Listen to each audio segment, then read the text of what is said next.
भजन। भजन शब्द से सीधे हमारा मन जाता है कि शायद माला के लिए कह रहे हैं। कहा जाए भजन करो तो आपका सीधे अर्थ भाव आएगा कि माला, लेकिन सही पूछो तो भजन का अर्थ माला नहीं है। भजन का अर्थ है आराध्य देव की परिचर्या में रहना, सेवा में।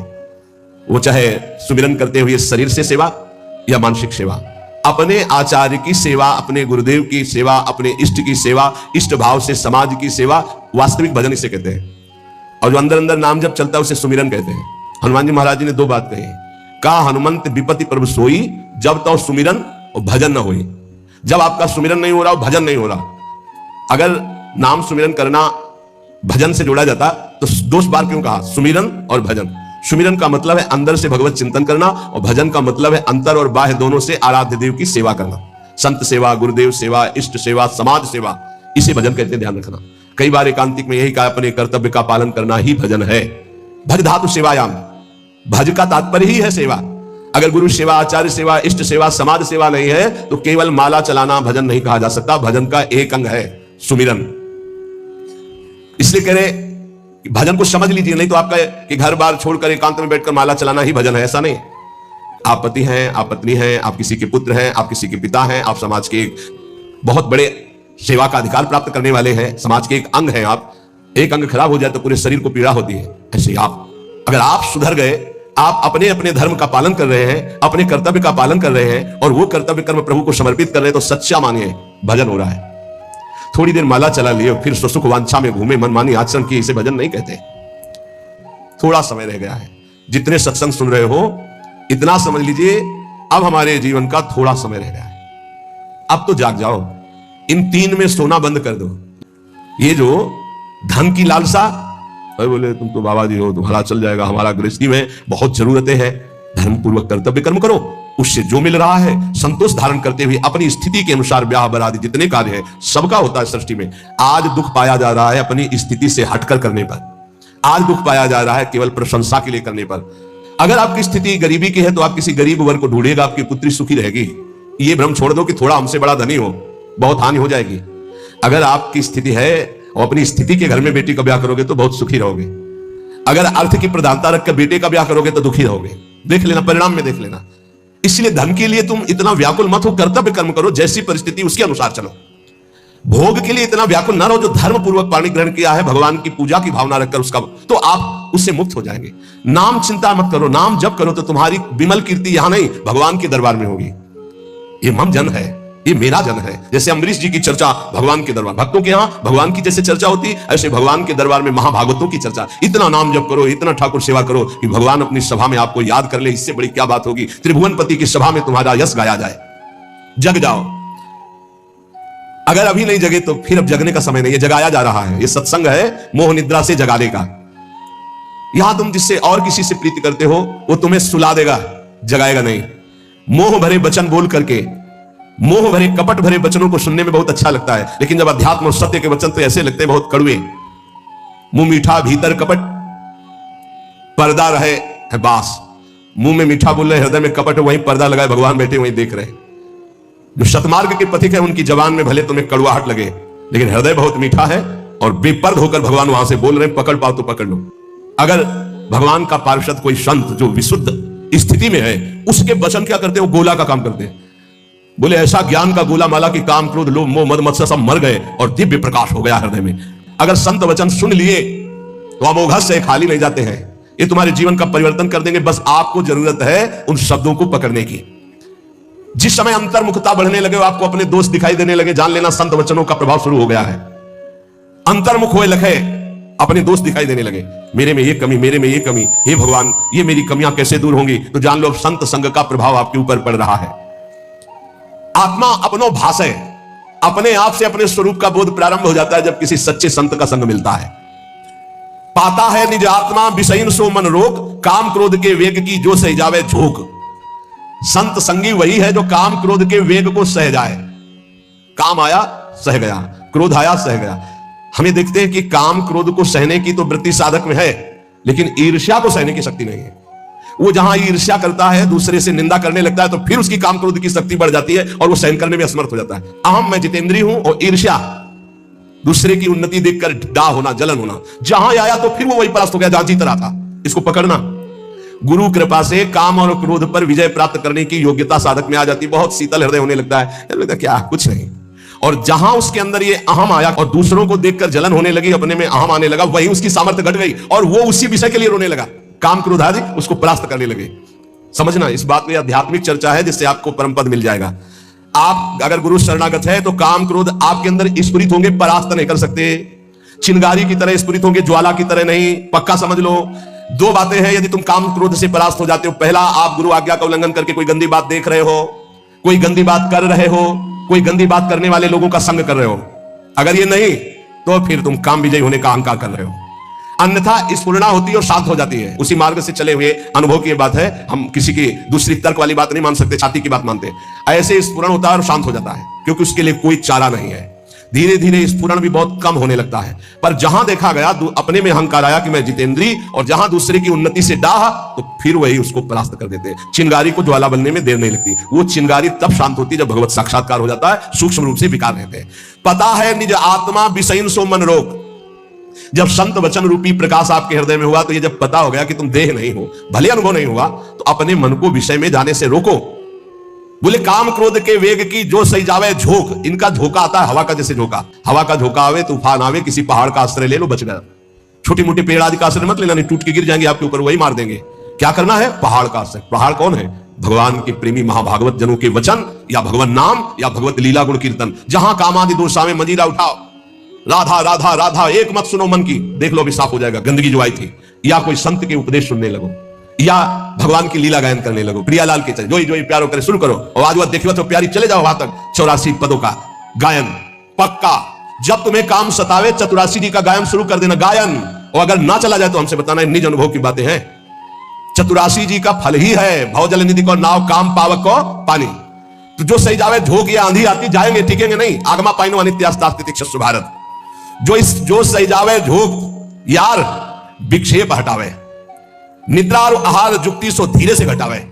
समझिए, काम क्रोध की झोंक आई तो कह रहे यार ये सह जाओ, भारी विक्षेप है, थोड़ी देर के लिए है, विचलित मत होना। विचलित वही होगा जो काम की खुराक रखे हुए है। खुराक क्या है? मोबाइल खोला, गंदी बात देख ली, या कोई अपने हाथ से गंदी क्रिया कर ली, या गंदे जनों का संग कर लिया। इससे क्या होगा? आप झोंक नहीं सह पाएंगे विकाल की। कह रहे हैं जो सही जावे झोंक यार विक्षेप हटावे। प्रभु के दर्शन में यही बाधा है, नहीं तो खुले टहल रहे हैं वृंदावन, यहां खुले प्रभु टहल रहे हैं, दृष्टि चाहिए। यार का तात्पर्य बहुत प्रेम भरा शब्द है मित्र। एक बार सह जाए इसकी झोंक को, आगे निकल जाएगा। जो सही जावे झोंक यार विक्षेप हटावे। तो विक्षेप कैसे हटेगा? बोले निद्रा और आहार जुक्ति सो कछु धीरे से घटावे। बस कल भी चर्चा हुई थी निद्रा और आहार को कम करने की, पलटू स्वामी की। ये निर्भयानंद जी बड़े सिद्ध महापुरुष ब्रह्मानंद में डूबे हुए, इन दो पर असर साधक अपना दिखा दे। ये दो सबके ऊपर असर दिखाए, पूरा जीवन व्यतीत हो जाता है। खाना और सोना, अच्छा भोजन और खूब चक्क सोने को मिले। कह रहे हैं कि अगर परमार्थ का लाभ लेना है तो साधक दो पर अधिकार करे, नींद और भोजन। फिर बार बार कहते हैं अभ्यास अभ्यास। नींद और भोजन, ये दो, निद्रा और आहार।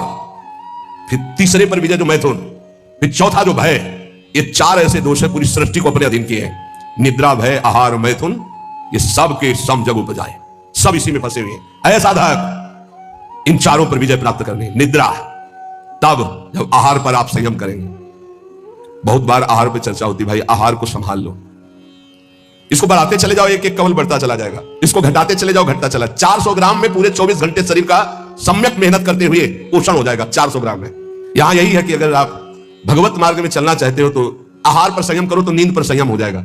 आहार पर संयम करो, पर इतना भी संयम न करो कि सीढ़ी चढ़ने उतरने लायक न रहो। उचित आहार लो जितना आपको नींद ना सतावे। यह बहुत बड़ी सिद्धि है। अगर आप निद्रा और भोजन पर शासन नहीं किए तो काम और क्रोध पर शासन नहीं कर पाओगे, पक्का। ये चार चीजें साधु के जीवन में बिल्कुल शासन में होती है। निद्रा, भय, आहार, मैथुन। सबसे ज्यादा अगर हमें कोई पागल बना रहा है तो धन की इच्छा पागल बना रही है। सबके दिमाग में 1 रुपया ही छाया हुआ है। बड़ा विचित्र खेल है। खर्चा करने में छाती पीड़ा पैदा करते, संग्रह करने में संग्रह करते करते मर गए। गांव में धन एकत्रित करके दीवाल में गाड़ दिए, मोटी मोटी मिट्टी की दीवारें होती थी, और मर गए। जब दीवार खुदी तब पूरा जीवन कंजूसी करके समेट करे, या बैंक बैलेंस में जमा करते करते गणना में सुख का अनुभव रहा, इतना इतना और जमा, इतना और जमा, मर गए। किसके काम आएगा? क्यों नाम रूपी धन एकत्रित ना कर पाए? क्यों धन के द्वारा गौ सेवा, साधु सेवा, समाज सेवा, नाना प्रकार की भागवतिक सेवा ये क्यों नहीं लाभ ले पाए? इसलिए यहां कह रहे कि पछताओगे बाद में। क्या पछताओगे? अरबों रुपया बैंक में जमा करके पधार गए, भारतीय बैंक का वही रखा हुआ है, आपकी केवल जीवन की श्वासें नष्ट हो गई, बस आसक्ति उसकी आपकी दुर्गति कराएगी, जीवन का समय आपको उसके संग्रह में गया, कुछ हाथ नहीं लगा।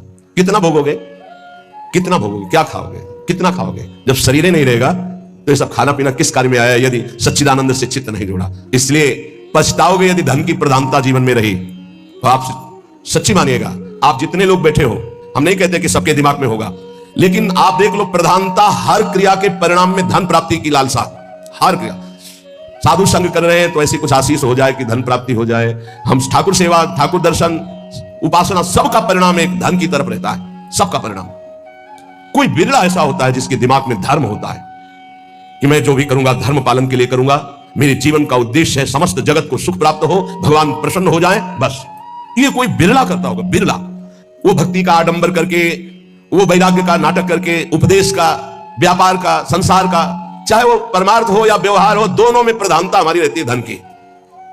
ये भगवान की प्राप्ति में बहुत बड़ी बाधक बनती है। कंचन देखत ही यह जगत संगाती, सबसे ज्यादा संसार में संगाती माना जाता है विपरीत शरीर को। काम, दूसरा है काम, विपरीत शरीर का संगाती, इसके लिए प्राण देने के लिए तैयार है। और जबकि वासना की निर्वासनिक स्थिति भगवान से होगी, किसी शरीर भोग से नहीं होगी। उससे तो जैसे अग्नि में और घी डालते जाओ तो बढ़ती चली जाती है, ऐसी वासना की शांति भोग में नहीं, त्यागात शांति अनंतरम। लेकिन ना जानने के कारण पूरे के पूरे जीवन नष्ट हो जाते हैं केवल भोग चिंतन से। बहुत आश्चर्य की बात है, यदि इसे भजन के बल से, भगवत कृपा बल से, गुरु कृपा बल से इसे संभाला ना गया तो मिले भले कुछ ना, पूरे जीवन इसी का संकल्प बनता रहता है, चिंतन होता रहता है। ये ठग है जो हमारे जीवन को नष्ट कर देते हैं। कामिनी के संग की लालसा भगवत प्राप्ति नहीं होने देती। जैसे पहला था धन की प्राप्ति की लालसा, ऐसे ही जितना भी धन कमा लो, जितना भी सब कर लो, अंदर एक लालसा बनी रहेगी भोग भोगने की। ये अगर भावना शरीर भोग की बनी रही, ये भी भगवत प्राप्ति नहीं होने देती। कितना भोगोगे? कब तक भोगोगे? जब शरीर ही छूट जाएगा तो कौन तुम्हारा साथी होगा? बहुत विचित्र बात है, बहुत विचित्र बात है। देखत को यह जगत सगाती, इस संसार में केवल देखते देखते पूरा जीवन हो गया, कुछ नहीं देख पाए। 50 साल के हो गए, 40 साल के हो गए, भोगते भोगते जीवन व्यतीत हो, कुछ नहीं भोग पाए। क्या है? असंतुष्ट, वासना। इसी तरह से जितने संबंध है सब धोखे के संबंध है। उनमें यदि भगवत भाव करके नहीं जिए तो वो बंधन कारक है, धोखे में समय गया। पहला दिमाग में धन रहता है, दूसरा दिमाग में भोग रहता है, और जो इनको थोड़ा दबा पाया भजन से तो तीसरा दिमाग में रहता है हमारे यहां नाम हो जाए, लोग याद रखें। किसको लोग याद रखते हैं? भगवान को याद नहीं करते, तुम्हें याद करेंगे? भगवान को नहीं याद करते, जिनके याद करने से कल्याण हो जाता है, तो तुम्हारे को कौन याद करे? बोले यार कुछ तो ऐसा हम कर जाएंगे। कितने का कर जाओगे? क्या कर जाओगे? अरे जिन्होंने अनंत ब्रह्मांड बना दिए उनका नाम नहीं ले रहा, तो तुम एक दो महल बना दोगे, एक दो पौशाला अस्पताल खोल दोगे, तुम्हारा नाम चलेगा? श्री कृष्ण ने अनंत ब्रह्मांड बनाए, सब थोड़ी नाम जप कर रहे हैं उनका। तुम्हारा कौन नाम जप करेगा कि भाई बहुत यश कीर्ति की आखिरी चाह? इसीलिए कह रहे हैं ये सम्मान घोर विष है, परमार्थ के पथिकों को पाखंड में स्थित कर देता है, जहां सम्मान प्रियता बढ़ जाती है। नीचा अपमानम शुद्धा, नीच पुरुषों द्वारा किया हुआ अपमान अमृत के समान समझो, क्योंकि तुम्हारे देहाभिमान को गलित कर देगा। हम देखते हैं प्रायः साधक अपमान से बचना चाहता है, अपमान से। और भर्तरी जी से जब भगवान शंकर ने कहा वरदान मांगो तो कहा कभी सम्मान से मुझे भिक्षा भी ना मिले, अर्थात कभी सम्मान न मिले। क्यों? सम्मानम कलयाति घोर गर्लम, और नीचा अपमानम सुधा। और की तो और बात जाने दो, गुरुजनों के शासन को नहीं स्वीकार किया जाता। इतना अहंकार बढ़ा हुआ है कि अपमान का डर है कि कहीं डांट न दे, कहीं अपमान न कर दे। किसका अपमान? गुरु के द्वारा डांट लगने से अपमान होता है? नहीं, गुरु के द्वारा डांट लगने से पापों का क्षय होता है। अगर एक बार हृदय से गुरुदेव आपको डांट दे तो आपके जीवन का परिवर्तन होना चाहिए। श्री राधा मुरलीधर भज सखे वृंदावन मातज, रस स्वरूप श्री श्यामा श्याम का भजन करो, वृंदावन को कभी मत छोड़ो। वृंदावन का आश्रय, वृंदावन का वास बड़ी कृपा से प्राप्त होता है। हमारा आखिरी जन्म है, क्योंकि हमें धाम मिल गया, हमें नाम मिल गया, हमें सत्संग मिल गया। ये वृंदाटवी बड़ी चमत्कार प्रकट करने वाली मां है, इसलिए वृंदाटवी कहा। ये मां है। अगर आपने वृंदावन का आश्रय ले लिया, रसिकों का संग मिल गया, तो ये मां की तरह दुलार करती, सच्ची मां है। ये कोई जड़ देश नहीं है, चिदानंद है। जैसे भगवान का नाम चिदानंद में है, रूप चिदानंद में है, लीला चिदानंद में, ऐसे धाम चिदानंद में। माना हमसे निरंतर भजन नहीं होता, पर धाम वास कर रहे तो निरंतर चिदानंद में धाम का सानिध्य है। जैसे नाम का सानिध्य ऐसे धाम का सानिध्य है, पर धाम के सानिध्य का हम निरंतर सुख ले सके इसलिए निरंतर चिंतन चाहिए। तन और मन से, ये तन से भी और मन से भी। तो मन से नाम जब करेंगे, लीला चिंतन करेंगे तो बहुत जल्दी धाम हमारे हृदय में प्रिया प्रीतम को प्रकाशित कर देगा। बोले विश्वेश्वर महाचमत्कृत रियम किम भाति सर्वेसितुम, महान चमत्कार प्रकट कर देता है विशेष साधन ना होने पर भी। धाम निष्ठा, धाम की ऐसी अद्भुत महिमा है, ये किसी की कारीगरी नहीं है। वृंदावन जैसे ब्रह्मा ने अपने संकल्प से ब्रह्मलोक, तपलोक, महलोक, जनलोक